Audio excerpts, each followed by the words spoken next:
Alright, so check this out. I'm just out here walking on this trail, and yesterday on this side I actually found some chanterelles, and this side is a little bit harder to see since it's in the shade and there's a lot of more vines and things growing along the ground. But I stopped to look over here at this bolete right here on the ground, and then while I was down here I sort of looked up, and if you look back here you'll notice that there are more chanterelles growing, just kind of hidden.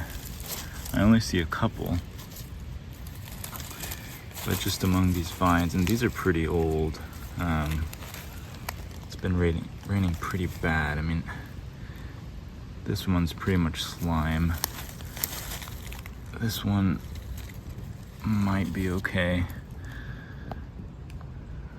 So this one is actually, from what I can tell, Chanterelles appalachiensis, just based on kind of the blunt gills here, but also on the top. This one is so mature that you can't even really see on the inside.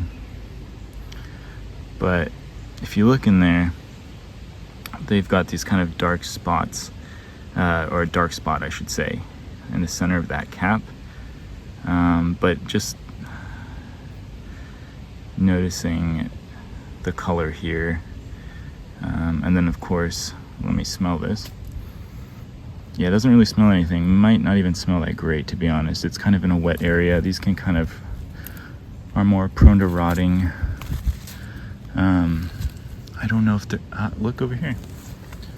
There's even some more. At least one more here. Another one of the same. So I'm just pulling these as best I can from the base. This one actually looks to be in better condition than those last two. And there are quite a bit of bugs. This is pretty much a very shady area where I am, so these weren't really growing in the sun.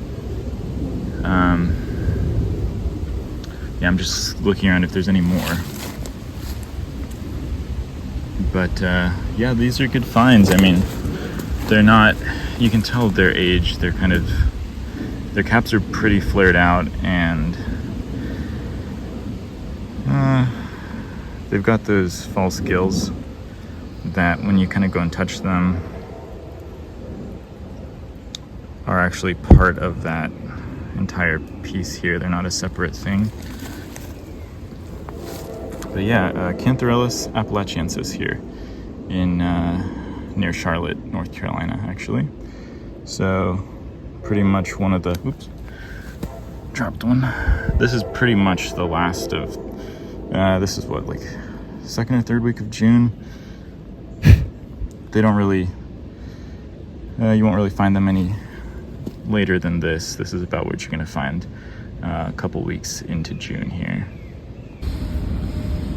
There's actually a train passing by right now, but I walked up this trail. I didn't notice this right here. At first glance, this kind of looks like it could be a chanterelle, so I'm gonna give it a look.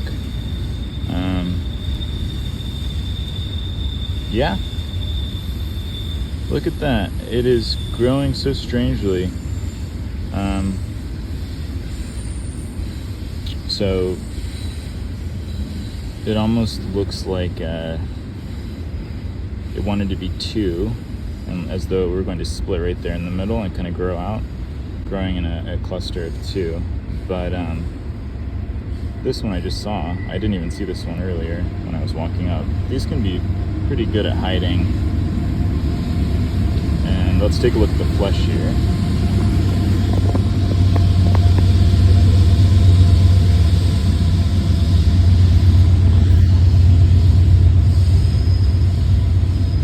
So the flesh on the inside is white.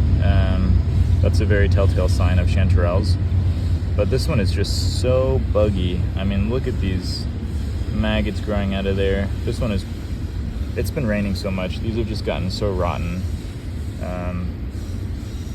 But yeah, this is a good one to look at for sure. this is a chanterelle. It's just a little bit too far gone. I'm gonna leave that one for the bugs. All right, check it out. Here we have a couple more boletes. I really like the growth structure here. How there's kind of this bigger one and this little one. And it's so interesting because, there's another one right back there. It seems like I found kind of an area where there were boletes and then there were chanterelles growing, and I didn't really find this specific kind of bolete or chanterelles anywhere else that I saw. So maybe this little area up here that I'm at is kind of just the perfect environment for these little guys and chanterelles. So I might try to see if I can find these growing around where I see chanterelles next. One of the best ways to identify chanterelles is by their gills, or in fact their lack of gills, because chanterelles will never have gills.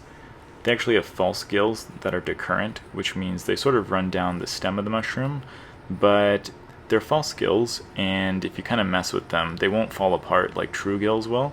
They're actually kind of part of that same material that the stem is made out of, and it all kind of runs together.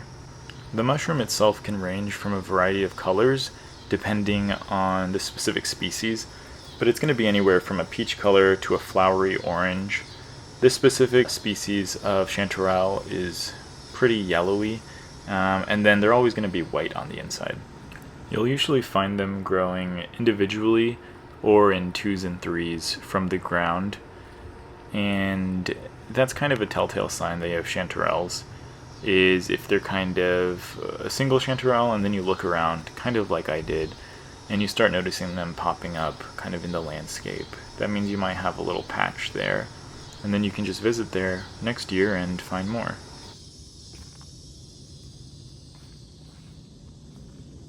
Look at all this giant pokeweed here. It's not crazy. It's huge. Taller than me. I actually happened across a little box turtle here. I saw them when I was walking up the trail, and I took a couple pictures, but I was hoping to get a video of them whenever I was walking out.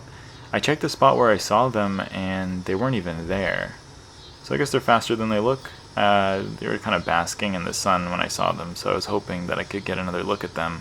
It just kind of goes to show, you never know what you might find when you're out in the woods. I did find a little toad here. I thought he looked so cute, so I just wanted to get a little video of him, but he's pretty jumpy. Just thought I'd include this just for a little fun. Just a tiny little toad hanging out, hopping around, doing his thing. I like the color. I love how amphibians can just have such a different color depending on their environment, even for the same species. It's incredible.